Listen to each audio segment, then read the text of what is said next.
Good morning, everyone.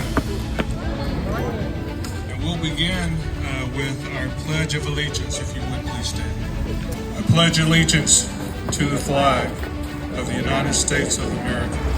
Let's first take a moment of silence. Again, good morning and glad you're here. Thank you for creating space for this commemorative program, staff, for your hard work. I want to also recognize Councilmember Josh Baer,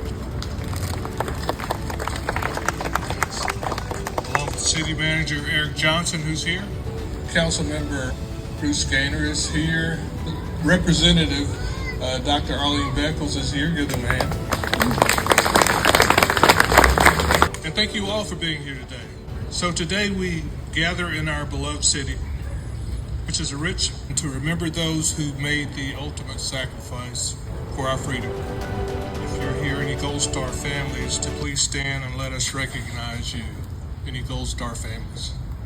Thank you. At this time, I'd like to ask all veterans, retired or active, please stand.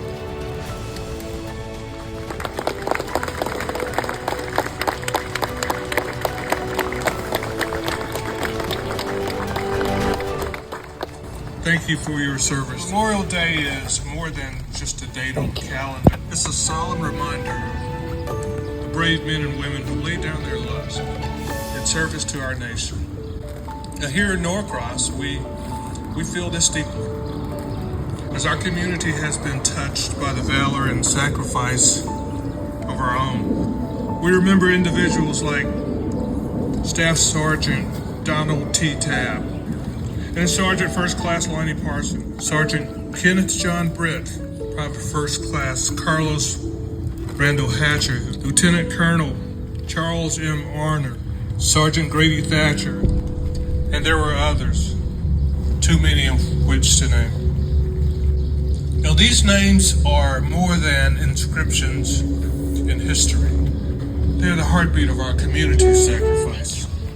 Their stories are woven into the fabric of Norcross, and their legacies live in our hearts and in our actions. Their courage and their dedication inspire us today.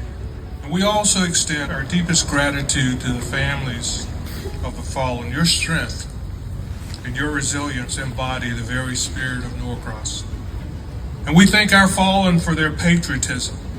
And patriotism is not about raising a flag or reciting a pledge. It's about living with purpose and unity. It's about cherishing the freedoms that we enjoy and recognizing that they were hard-earned.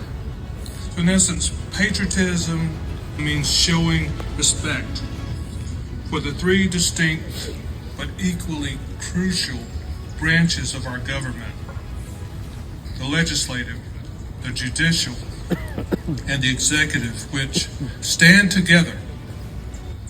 They stand together as guardians of our Constitution and pillars of our democracy. And when we come together, regardless of our background, our belief, our race, our creed, or national origin, to honor our country, we affirm the values that hold us together and bind this nation together. The men and women we remember today didn't serve for recognition. They served because they believed in something greater than themselves. The idea of a country where liberty and justice aren't just promises, but rights. Their belief in America was unwavering, and it is our duty to match that belief with action. By standing up for our principles, helping our neighbors, keeping our democracy strong, we must do them all. So when we leave here, let us not leave here only in remembrance, but renewed in our love for this country. Let us be patriots, not just in ceremony, but in our daily lives. And we do this by building up our community, defending our freedoms, and living lives worthy of the sacrifice that was made on our behalf. May we never forget our Norcross heroes. May their sacrifice guide us, and may God continue to bless their memory continue to bless you, to bless the United States of America. Thank you very much.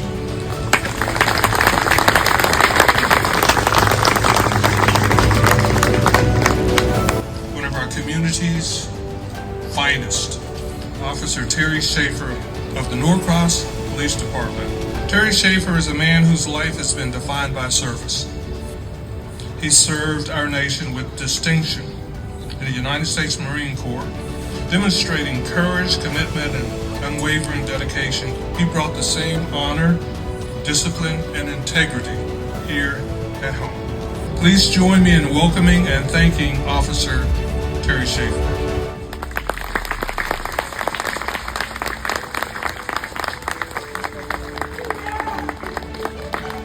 Those were very kind words. I thought I'd share a few lessons I've learned from one of my heroes. About a 9-year-old I met when I met my wife. One of my greatest teachers and one of my heroes. There's always something to be thankful for. If you still got breath in your lungs, you have something to be thankful for. No excuses. In the mindset in this little girl who faced such heartbreak, yet starts her bedtime prayers every night, listing all the things that she's thankful for. Is a humbling lesson I think a lot of adults could benefit from learning, and I definitely did. Lesson 2, leaving people better than you found them. Of all the qualities she could have inherited from Aaron, I can only imagine this might be the one he's most proud of to have passed on to her. To meet my daughter, you would probably never know the pain she's been through. Joy comes out of her pores.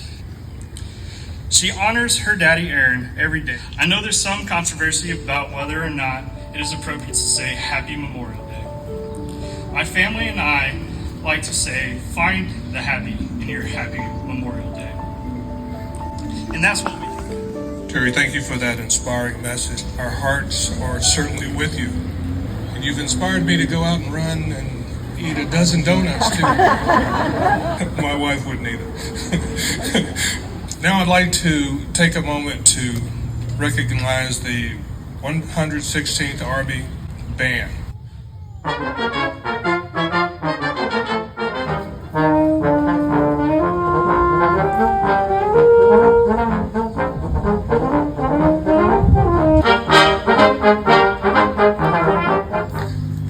We're going to play one more piece. I just wanted to again say thank you to the city of Norcross, to Jordan. Today is about those that are no longer with us. As the speeches at the beginning talk about, enough emphasis isn't always placed on the effect that those lost have on those that have remained. So I want to thank all of you both for supporting Memorial Day to keep the memories of those fallen alive, but also to be there and show encouragement of the families, the friends, the spouses, the children, the parents, the grandparents of those who don't get to share this holiday with their loved one anymore.